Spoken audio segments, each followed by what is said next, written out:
So here's the Dring. By the way, that's the name of my new series of opinion pieces. If you hate the name and feel I should be frankly ashamed of myself, head to thegamebusiness.com, click on the story, is Nintendo Switch 2 a legitimate rival to Xbox and PlayStation? And there's a poll at the bottom where you can insist that I change it immediately. On the other side, if you think it's a work of journalistic genius that should be commended and never altered, also head to the same place and vote for me to keep it. The choice is yours. Now, where was I? Oh yes, here's the Dring.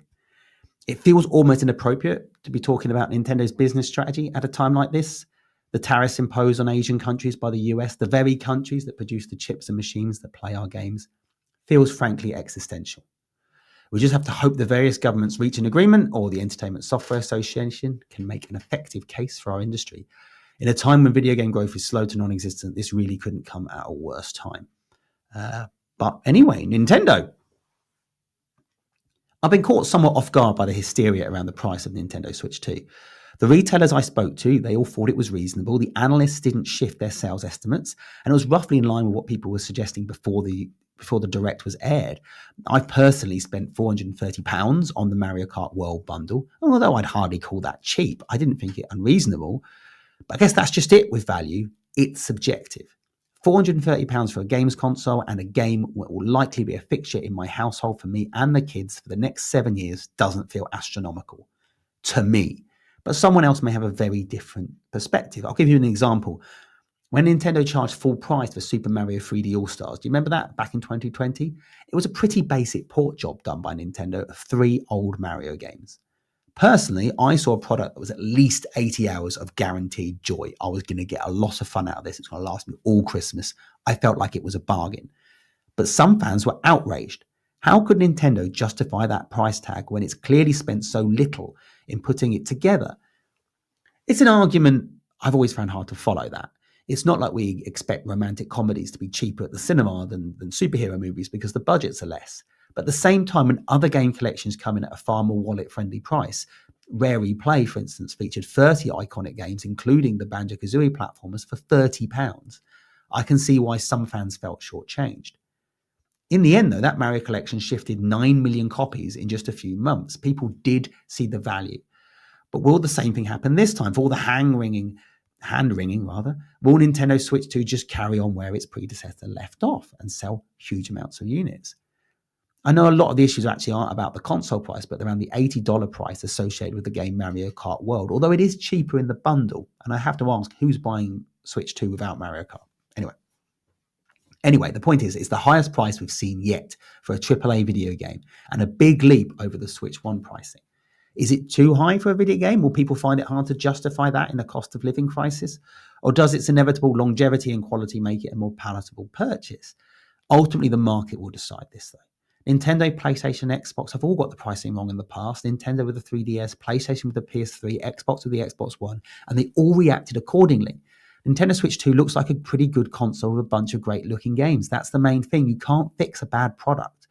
But the price can always be amended, assuming the tariffs don't make that financially untenable. The other thing about the Direct that sort of spoke to me a little bit, surprised me in a way, is that it felt like very much like a PlayStation and Xbox press conference or video. It's been a long time since I've considered Nintendo a direct rival to either of those people. They're competitors, of course. In the modern entertainment age where nobody has any time, everyone is competing with everyone. Movies, books, TikToks, walks in the park, you name it. But ever since Wii, Nintendo has largely avoided targeting traditional gamers, bar a very brief spell at the launch of Wii U. It's focused its efforts on families with novelty control schemes and brightly coloured games. Of course, the Switch did successfully appeal to older gamers. The machine's portability has attracted time-poor adults who don't get much TV time. I'm one of those adults.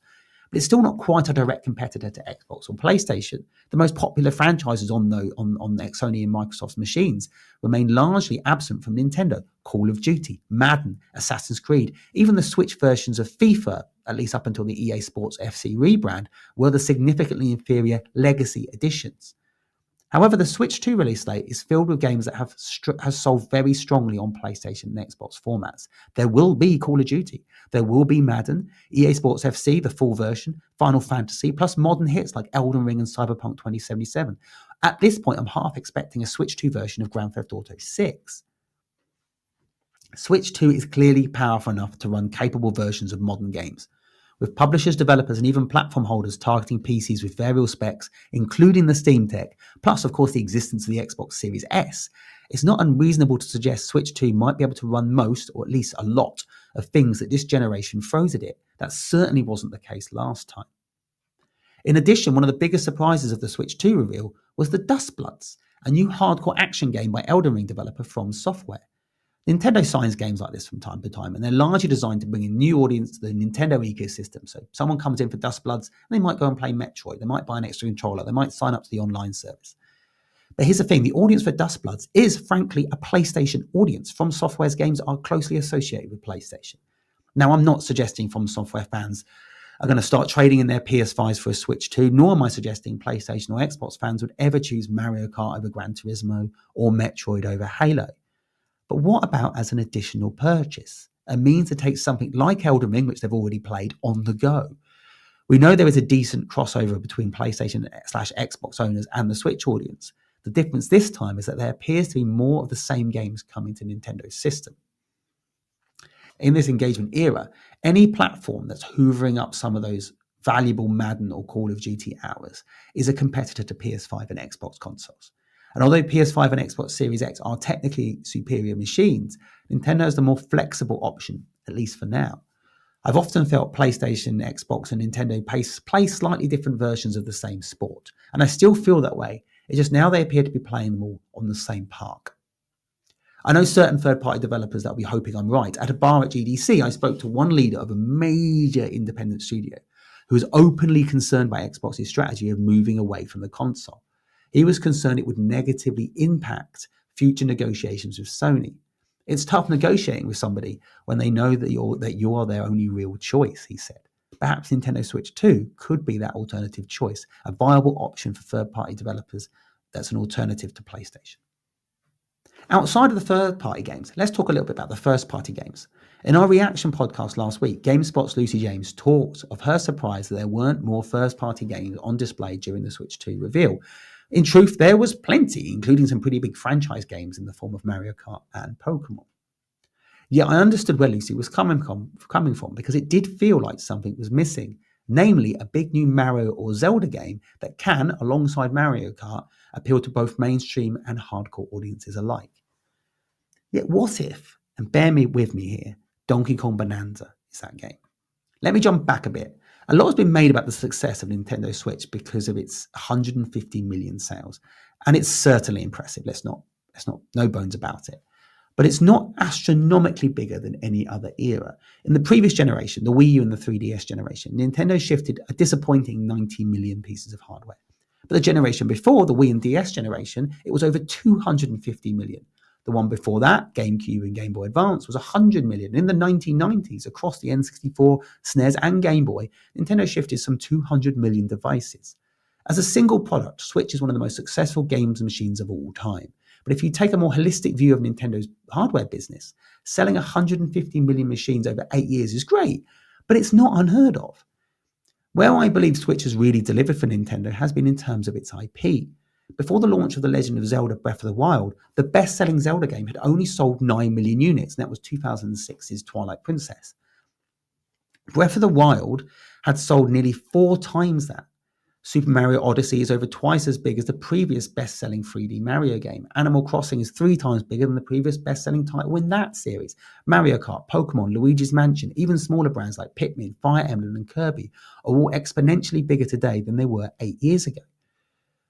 It's this franchise growth that has enabled Nintendo to transform itself into a Disney-like entertainment behemoth. Lego sets, theme parks, movies, live events, museums, alarm clocks. Yes, Nintendo has always had a strong licensing business, but it's now doing a lot of that work itself. It co-developed those Lego sets. It's co-producing the movies. It made the alarm clock. It designed the theme parks. There are still a few brands that didn't grow much during the Switch generation, or at all, those are opportunities for Nintendo.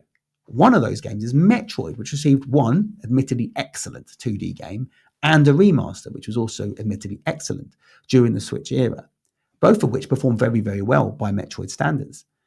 But Metroid Prime 4 Beyond, which is one of the games due this year, is a fully fledged new 3D Metroid that crosses the Switch 1 and 2 generations. It's the franchise's biggest launch in more than 15 years. It's an opportunity. But as I said in last week's newsletter, I think the biggest opportunity could be Donkey Kong. The character had a starring role in 2023's $1 billion Mario movie, and a new Donkey Kong theme area had opened up at Super Nintendo World. Yet game-wise, outside of a few guest appearances and a couple of remasters, he was largely missing from the entire Switch era. So I'm really keen to see how big Nintendo goes with its new Donkey Kong game. Is it going to treat it like a hero product? Because it's the success of the IP like that which will define how successful the Switch 2 generation will be, more than how many units of hardware are sold. That's it for today's episode of Here's the Dring. Join us later in the week for our interview with video game analyst Matthew Ball, plus our news and analysis show. Thank you for tuning in.